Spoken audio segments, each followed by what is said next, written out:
Tetap berdiri saudara-saudara. Shalom semuanya. Shalom. Mari lihat kanan kiri, pastikan kita kasih senyum yang terbaik depan belakang. Katakan shalom, sehat-sehat. Salam sehat semuanya. Baiklah, kita akan segera memuliakan Tuhan. Kita semangat, kita mari katakan bahwa bersama Yesus kita akan bisa melakukan perkara yang besar. Amin. Yes.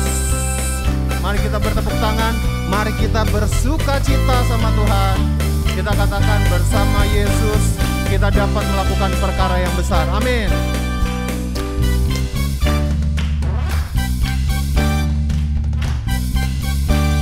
Mari katakan. Bersama Yesus lakukan perkara besar. Bersama Yesus tidak ada yang amin.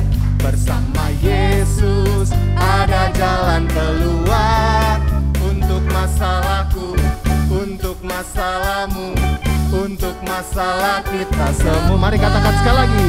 Bersama Yesus lakukan perkara besar. Bersama Yesus tidak ada yang sukar.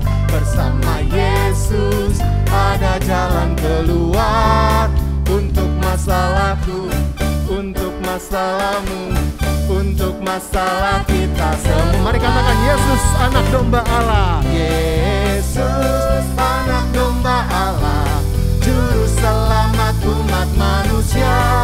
Katakan dengan iman. Yesus tabib yang ajaib, dia menyembuhkan, dia menguduskan, dia membenarkan, dia raja segala.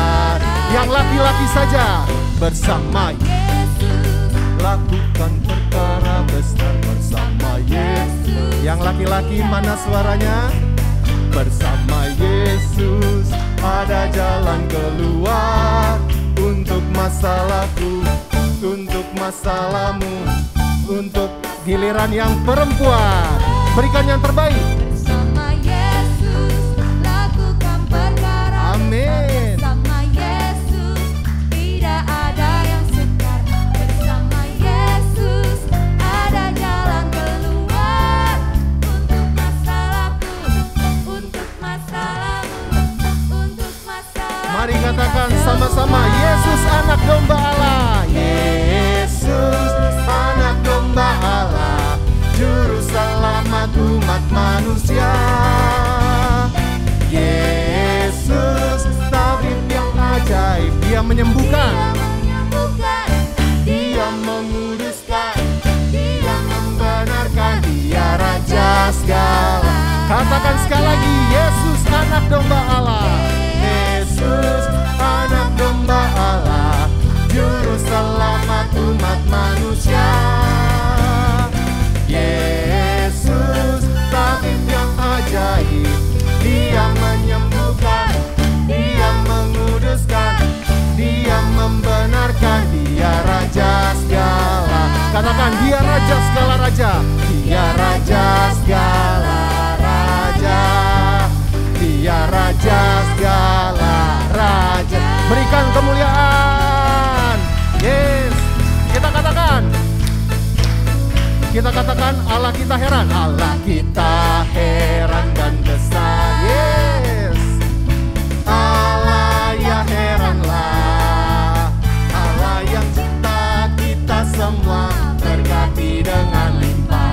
Allah yang heranlah. Allah kita heran. Allah kita heran dan besar. Yes. Allah ya heranlah. Allah yang cinta kita semua, berkati dengan limpah. Allah kita heran. Allah kita heran. Katakan dengan sukacita. Allah kita heran. Sebelum kita lanjut, saya mau walaupun ditutup sama masker, saya mau semua kasih lihat senyum yang terbaik sama Tuhan. Kita kasih lambaian tangan yang terbaik buat Tuhan. Kita percaya Allah kita heran, Allah kita besar. Mari katakan, 1, 2. Allah kita heran dan besar.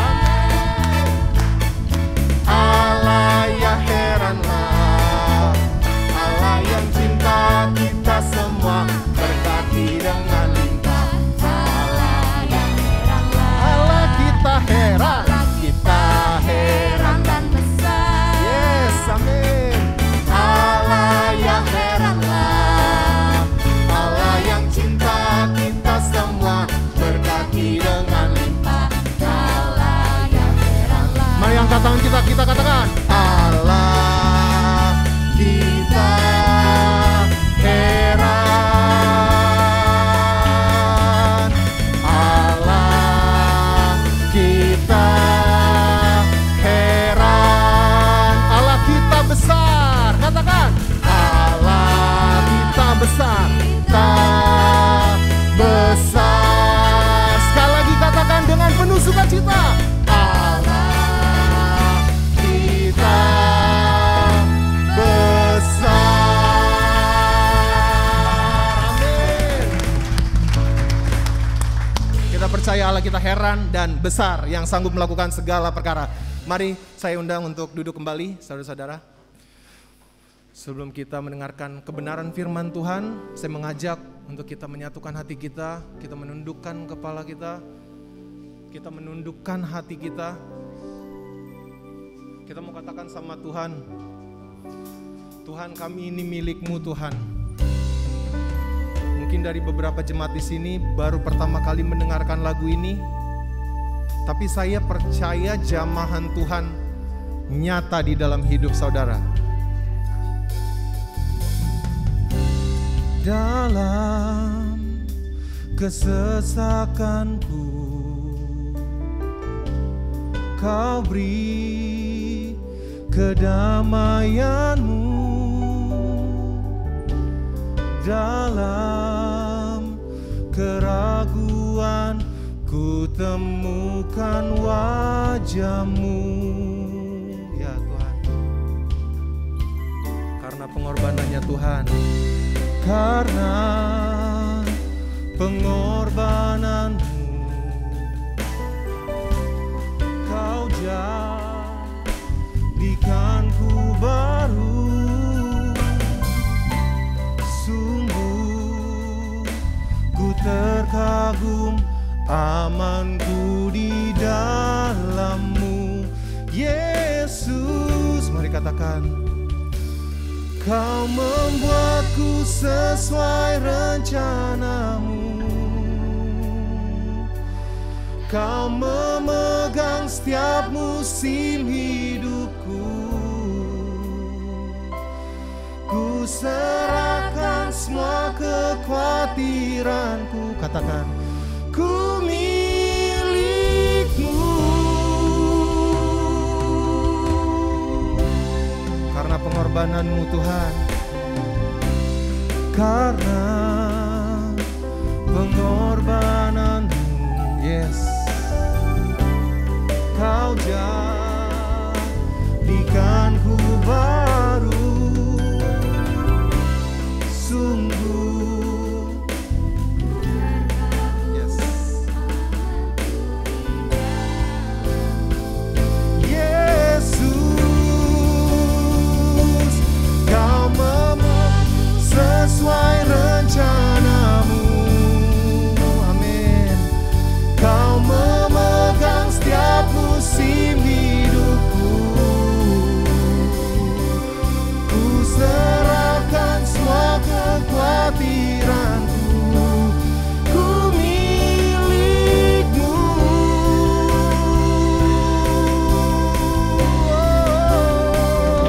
Semua kekuranganku Kau pun tahu.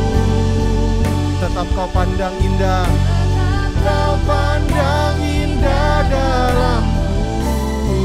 Kami angkat Tuhan, ku angkat tanganku dan berseru, ku milik-Mu.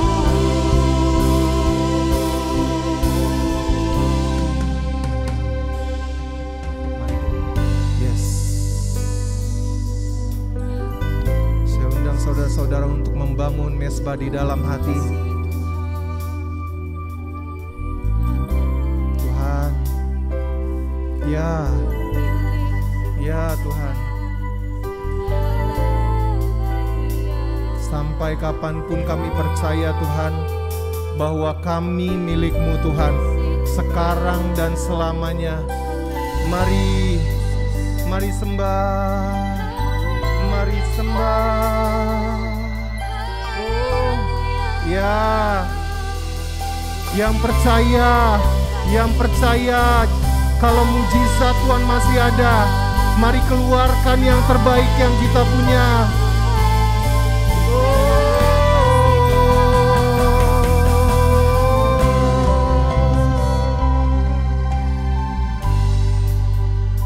Yes.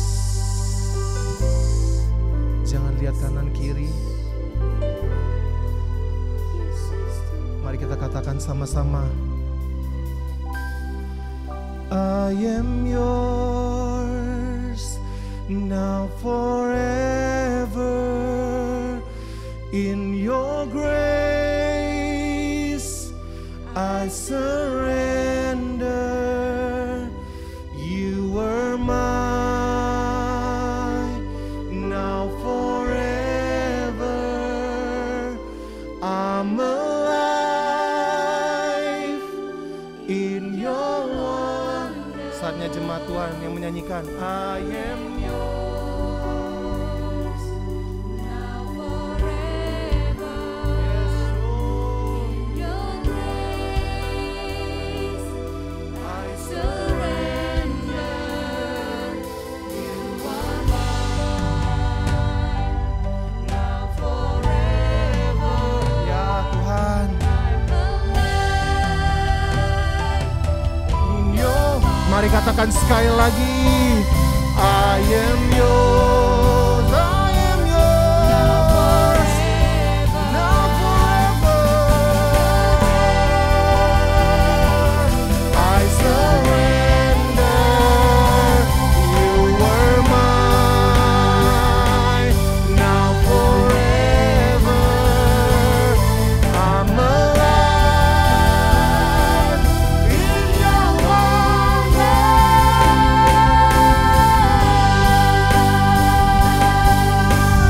Kami percaya Tuhan, kami milik-Mu Tuhan.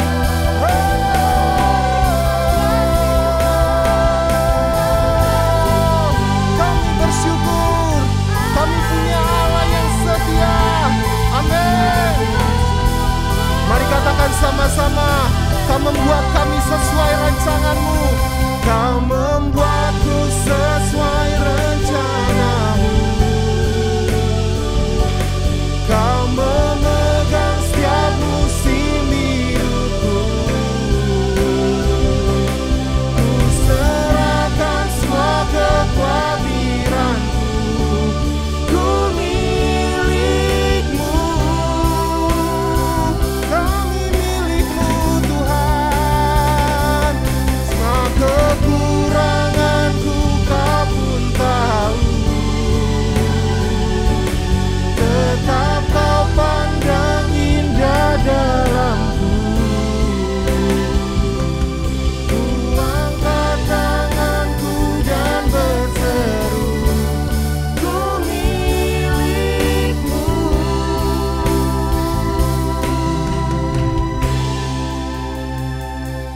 Ya Tuhan.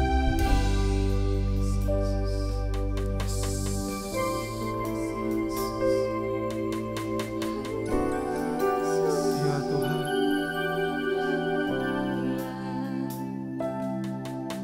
Terima kasih Tuhan. Yes. Terima kasih Yesus. Kami percaya ibadah kami bukan rutinitas Tuhan. Kami percaya ini panggilannya Tuhan. Kami percaya tidak ada yang sia-sia Tuhan. Ketika banyak orang mengecewakan kami Tuhan, kami percaya kami punya Allah yang terus setia. Amin. Inilah pujian, inilah ucapan syukur kami kepadamu ya Tuhan, Allah yang Maha Kudus. Dan kini saatnya kami ingin duduk diam dengan tenang Bapa, mendengarkan kebenaran firman Tuhan. Kau berkati pendeta muda Neti Baginda yang akan menceritakan kebenaran firman Tuhan. Engkau pakai dia lebih heran lagi Tuhan.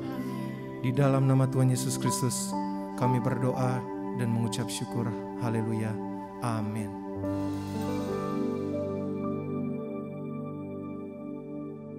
Hari ini saya akan menyampaikan firman dengan judul Kesulitan adalah berkat yang menyamar. Blessing in disguise.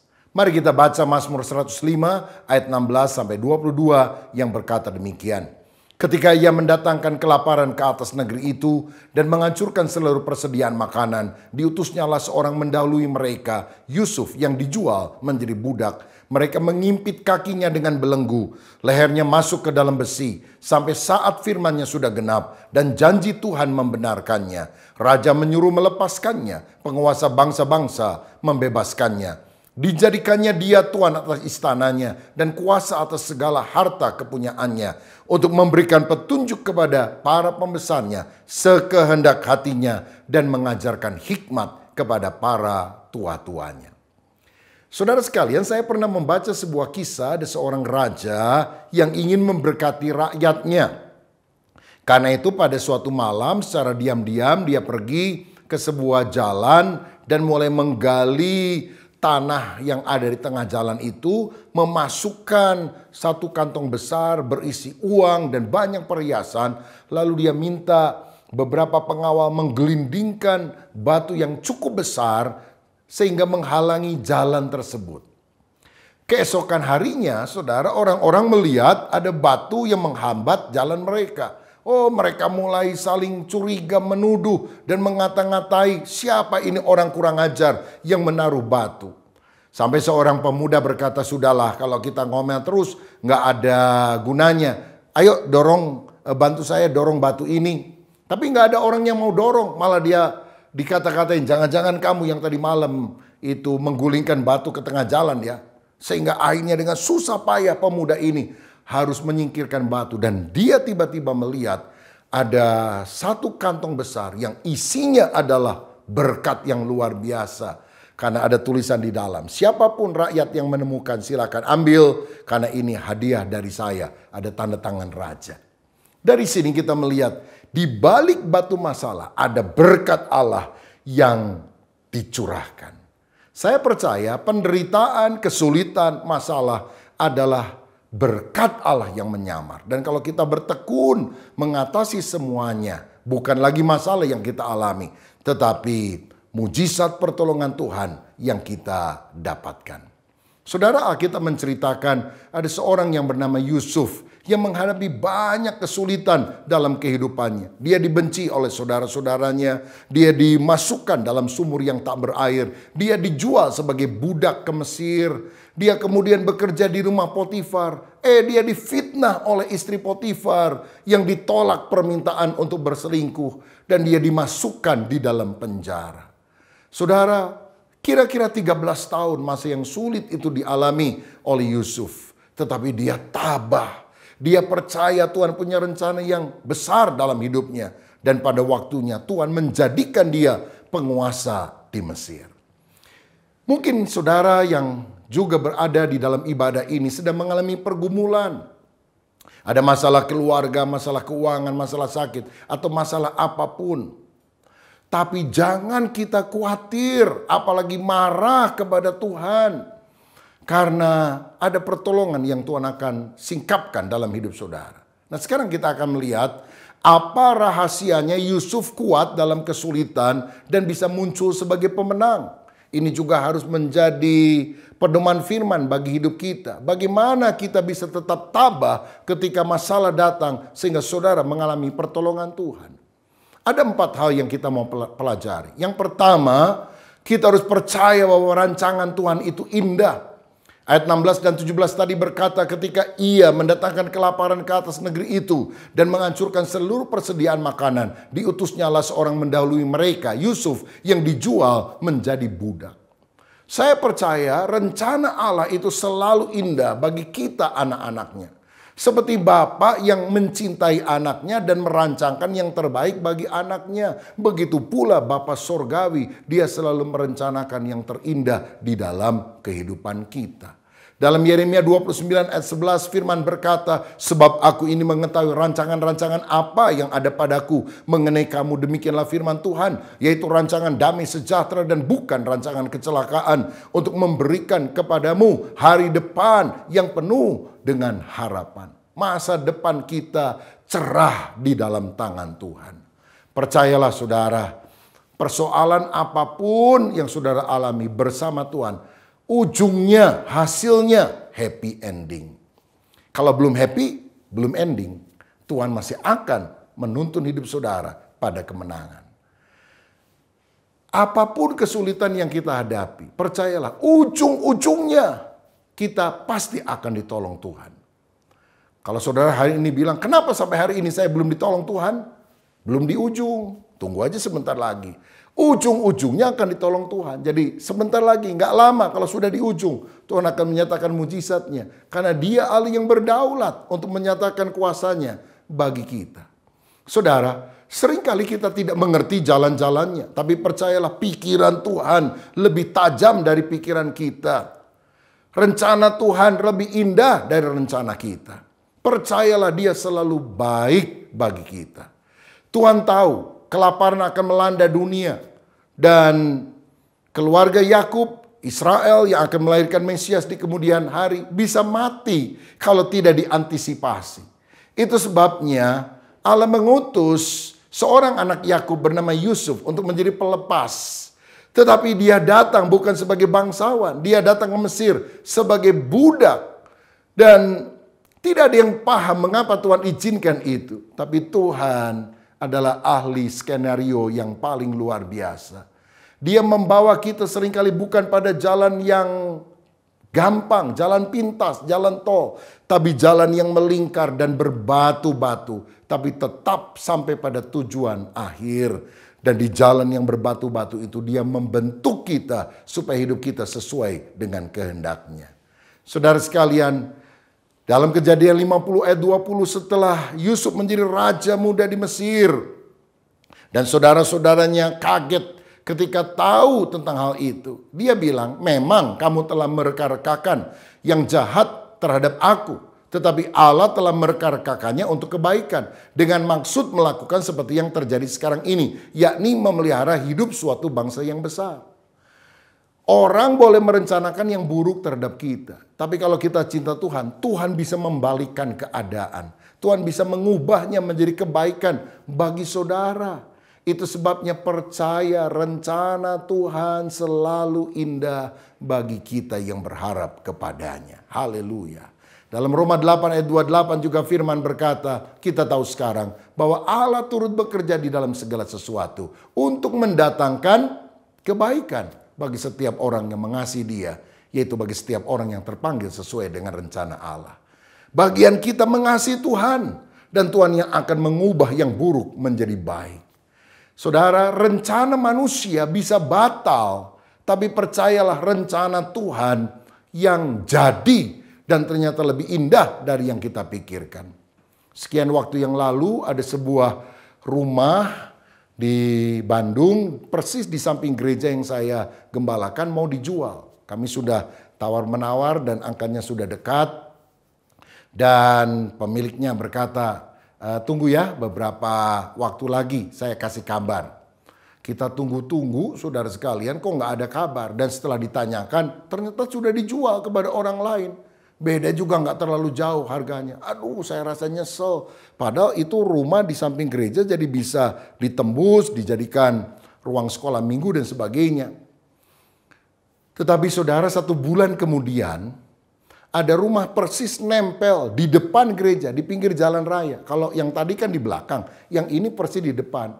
Itu ditawarkan kepada kami. Padahal sudah berkali-kali kami menawarnya dan tidak mau dijual. Saudara, dan akhirnya kami bisa membeli rumah yang ada di depan itu. Dan saya mau bilang, kalau kami sudah jadi beli rumah yang di belakang, kita nggak punya uang lagi untuk membeli rumah yang ada di depan. Rencana yang kita pikir bagus digagalkan oleh Tuhan. Kenapa? Karena Tuhan menyediakan yang lebih baik buat kita. Jadi kalau engkau sudah punya planning, gagal total, jangan marah-marah sama Tuhan ketika satu pintu tertutup. Ada pintu yang lain yang justru lebih besar yang Tuhan sedang sediakan bagi kita. Percayalah, rencana Tuhan itu indah. Ada blessing in disguise. Ada berkat yang menyamar melalui kesulitan. Yang kedua, bagaimana supaya kita kokoh menghadapi segala tantangan? Seperti Yusuf, kita harus percaya pembentukan Tuhan itu bermakna. Ayat 18 tadi berkata, mereka mengimpit kakinya dengan belenggu, lehernya masuk ke dalam besi. Percayakah saudara bahwa kesulitan adalah proses Allah untuk mendewasakan kita? Yusuf mengalami pengalaman yang tidak enak. Dia dibelenggu, dia dipasung. Tetapi Tuhan izinkan itu supaya sifat buruknya dibuang, diganti dengan sifat ilahi. Saudara, Yusuf itu adalah anak manja. Dia anak kesayangan bapaknya kan. Lagi pula dia mengadu, sang pengadu. Jadi kalau kakaknya begini, Pak tahu nggak si ini begini. Dia itu juga punya mulut besar. Memang Tuhan memberikan penglihatan kepada dia bahwa 11 berkas gandum milik saudaranya akan sujud kepada dia. Tapi dia ngomong sebelum waktunya, nanti kamu semua sujud menyembah aku. Ya sebel saudara-saudaranya dan marah sama dia. Tapi waktu dia diproses oleh Tuhan, akhirnya si anak manja, pengadu, besar mulut ini menjadi orang yang ulet, rendah hati, matang, dan hatinya mau mengampuni orang yang bersalah. Amsal 27 ayat 17 berkata, besi menajamkan besi, orang menajamkan sesamanya. Tahukah saudara, Tuhan bisa memakai orang-orang lain di sekitar kita untuk mengasah sehingga karakter kita makin serupa seperti Kristus. Kalau saudara adalah orang yang gampang tersinggung, jangan heran Tuhan akan menghadirkan orang-orang di sekeliling saudara yang akan menyinggung saudara terus sampai rasa tersinggungmu habis. Kalau saudara ini perasa, gampang marah, gampang ngambek, ada orang yang akan menggosipkan saudara. Mungkin kau kesal sampai engkau mengizinkan Tuhan membentukmu. Gosip, digosok supaya makin sip, karakternya makin indah seperti Tuhan kita. Saudara, kalau di sini ada sekeping baja yang katakan saja harganya hanya 100.000 rupiah. Kalau itu dibentuk menjadi tapal kuda, maka kita bisa jual 250.000 rupiah. Tapi kalau sekeping baja tadi diproses menjadi pisau lipat yang bagus, kita bisa jual 750.000 rupiah. Tetapi kalau sekeping baja tadi diproses lebih lama, lebih sakit, lebih rumit, lebih sulit menjadi arloji yang mereknya Rolex, harganya bisa ratusan juta rupiah. Ketika diproses menyakitkan, tidak enak, tapi hasil jadinya itu sesuatu yang berharga. Saudara tahu, banyak ibu-ibu terutama menyukai perhiasan, misalnya mutiara. Tapi mutiara itu kan dihasilkan oleh sejenis kerang. Kerang itu adalah binatang yang refleksnya kurang cepat. Jadi kalau dia lihat ada pasir, ini cangkangnya kan buka begini. Aduh, sakit, pasirnya masuk, baru dia nutup. Dia buka lagi, ada pasir lagi masuk. Aduh, sakit, baru dia nutup. Tapi setiap kali dia kesakitan, sejenis kerang ini atau tiram ini menghasilkan cairan untuk menetralisir rasa sakit. Dan cairan itu makin lama makin banyak, makin menggumpal, makin mengkristal. Dan itulah yang kemudian diambil orang, sebutir mutiara. Jadi apakah mutiara? Hasil tangisan seekor kerang. Banyak orang senang dengan mutiaranya yang indah, tapi tidak mau prosesnya.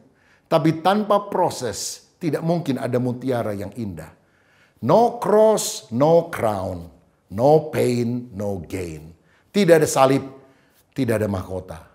Tidak ada kesakitan, tidak ada keuntungan, kemenangan yang akan kita peroleh. Saudara-saudara, begitu juga kalau kita punya anak-anak yang sedang mengalami kesulitan. Misalnya nggak bisa ngerjain PR atau ada hal yang lain. Mendampingi boleh, tapi mengerjakan untuk mereka jangan. Atau ketika mereka sudah lebih dewasa, ada masalah sedikit, atau mereka punya keinginan tertentu, jangan langsung orang tuanya mencukupi semuanya dengan gampang. Anak-anak harus mengalami proses supaya lebih ulet.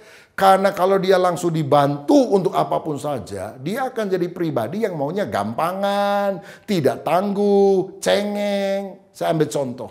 Misalnya ada seekor ulat yang kemudian sedang dalam proses untuk menjadi kepompong dan kupu-kupu. Nah, ketika kita lihat ulat ini di dalam kepompongnya, lalu bergoyang kiri kanan, kelihatannya ingin lepas daripada kepompong dan belum bisa. Lalu saudara bermaksud baik dalam tanda kutip. Saudara membuka cangkang kepompong itu. Ulatnya hidup, mati saudara sekalian. Biarkan saja prosesnya berlangsung. Nanti pada waktunya dia akan terbang menjadi kupu-kupu yang indah. Setiap orang perlu masuk di dalam prosesnya Tuhan. Dan percayalah kalau kesulitan itu datang, itu seringkali merupakan bagian Tuhan untuk membentuk saudara, memproses saudara.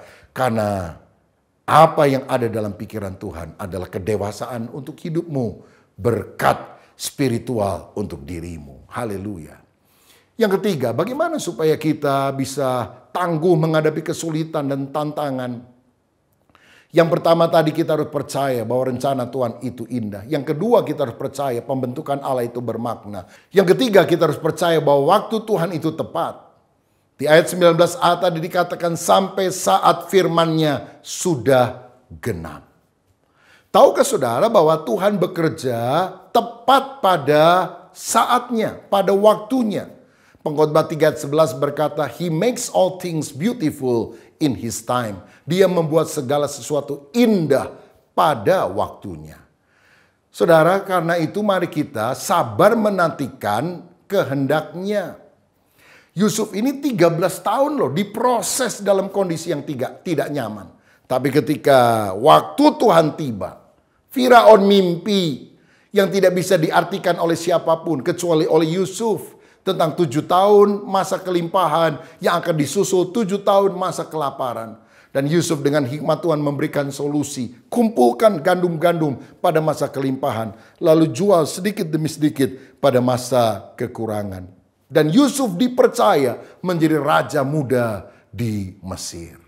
Saudara, 13 tahun itu lama, menyakitkan. Tetapi menghasilkan kematangan.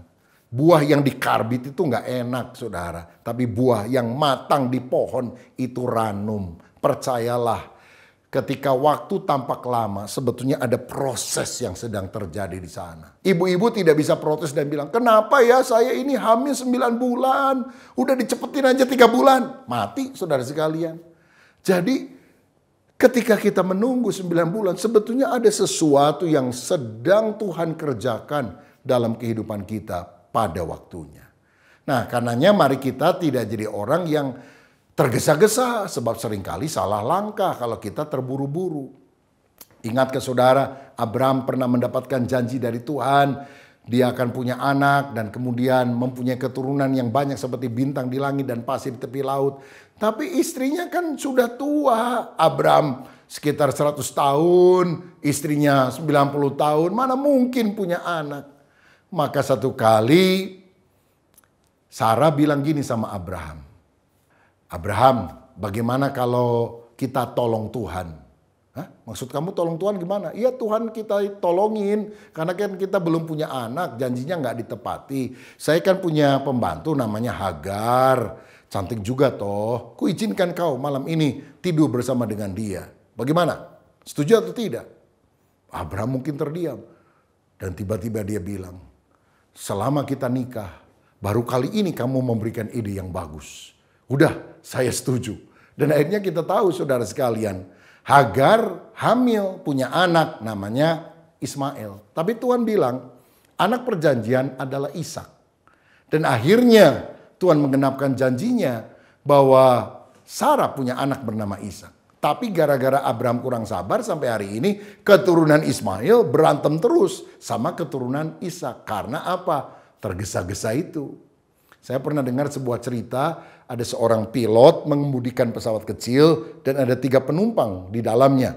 Seorang pengusaha, seorang pendeta tua, dan seorang pramuka yang masih muda. Ketika di atas diterpa angin badai, hampir jatuh di pesawat. Pilot bilang, maaf ya pesawat hampir jatuh, jadi silakan ambil parasut masing-masing.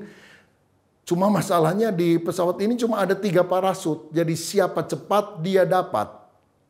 Dan pilot itu kan tahu betul di mana tempat parasutnya. Dia ambil parasut pertama, dia langsung terjun. Dia bilang, sorry ya saya jalan duluan, saya mesti lapor ke lapangan udara katanya.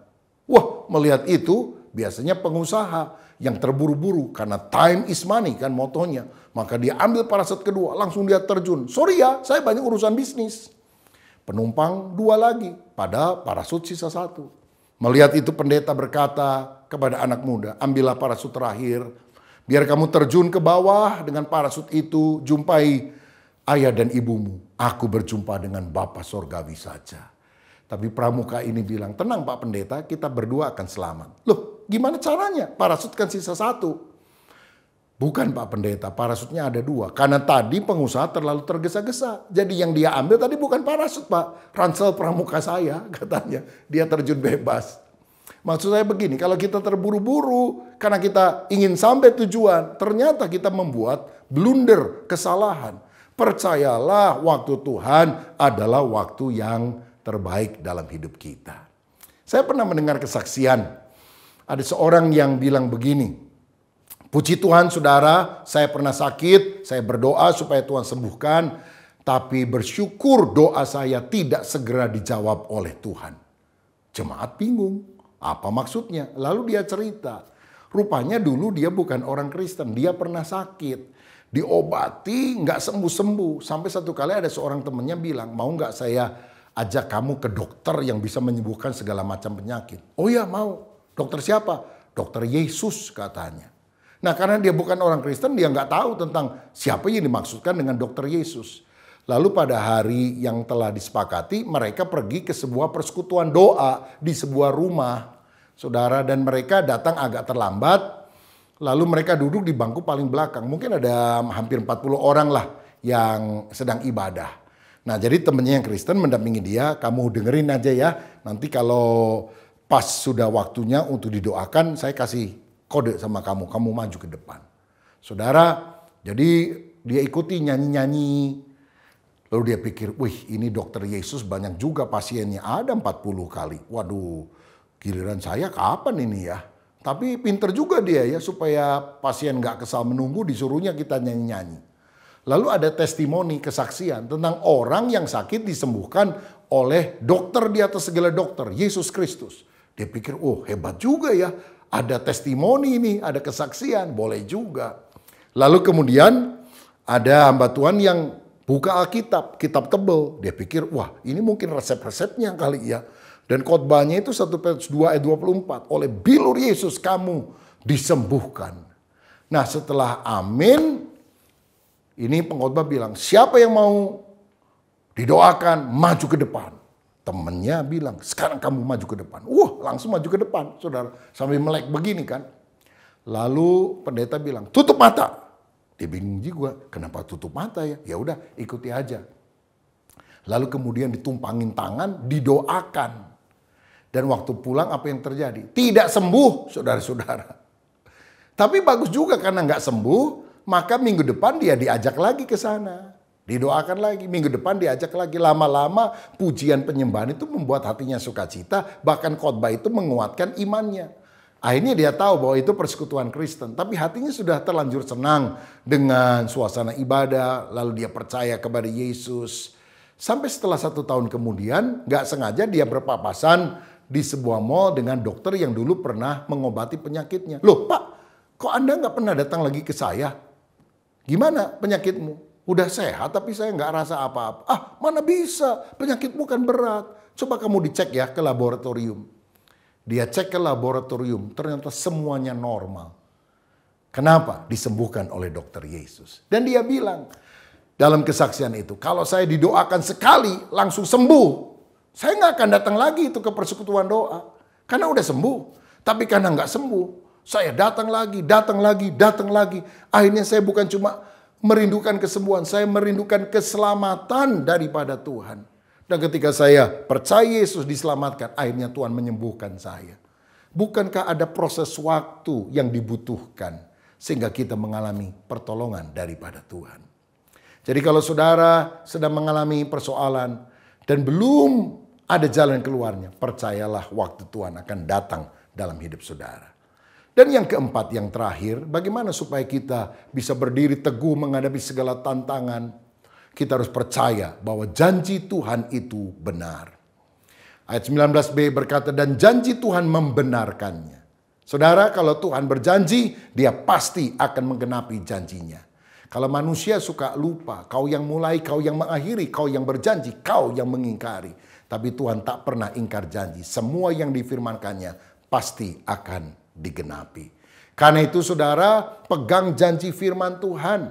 Alkitab itu disebut sebagai kitab perjanjian. Ada perjanjian lama, ada perjanjian baru. Ada ribuan janji-janji Allah dalam Alkitab. Imani janji itu.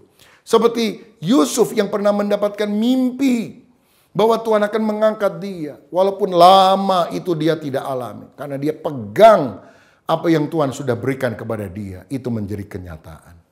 Kalau hari ini saudara juga sedang mengalami kesulitan, peganglah firman Tuhan. Pencobaan-pencobaan yang aku alami itu biasa, tidak melebihi kekuatanku. Allah setia, dia akan memberikan jalan keluar kepadaku. 1 Korintus 10 ayat 13. Kalau saudara rasanya sangat tertekan karena banyak persoalan, pegang Filipi 4 ayat 13. Segala perkara dapat kutanggung di dalam Dia yang memberikan kekuatan kepadaku.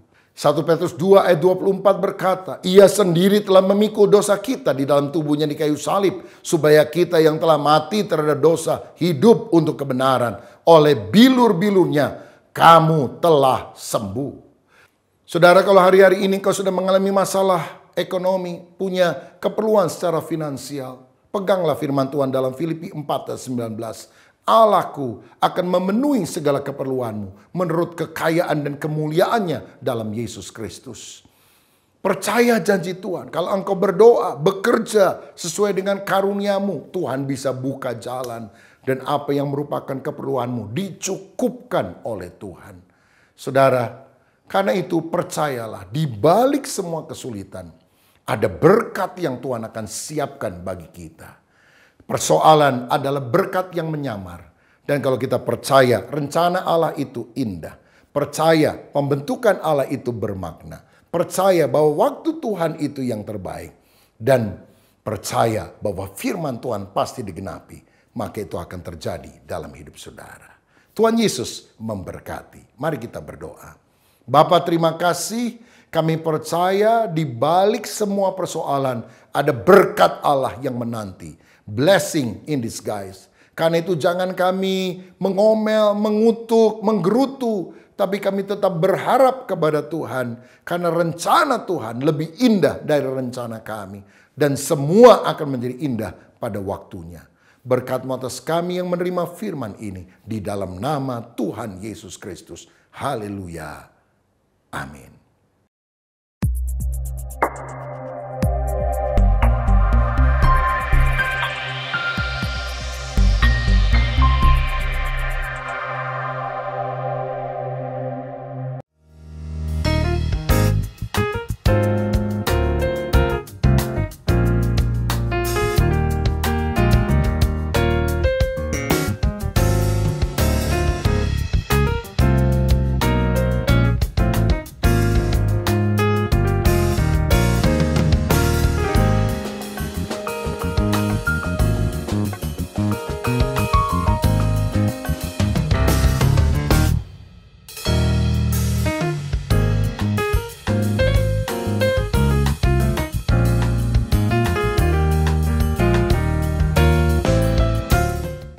Bapak Ibu sidang jemaat, mari angkat kedua tangan, siapkan hati dan terimalah berkat dari Tuhan.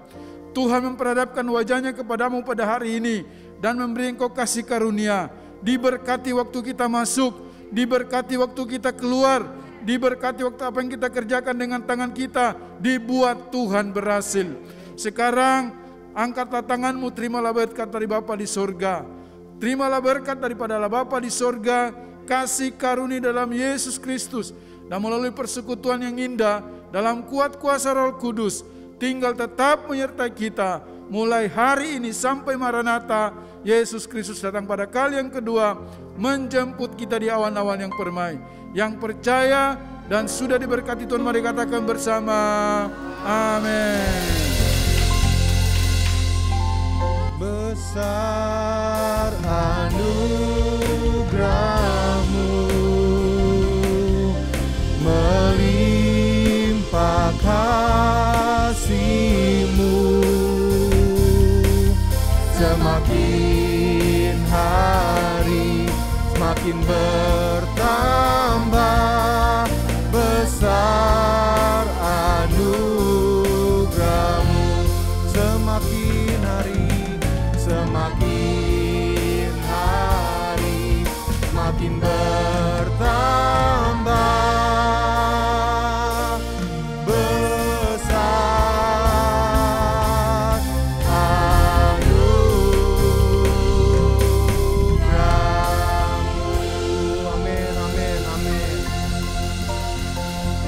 kita telah selesai. Selamat hari Minggu, Tuhan Yesus memberkati.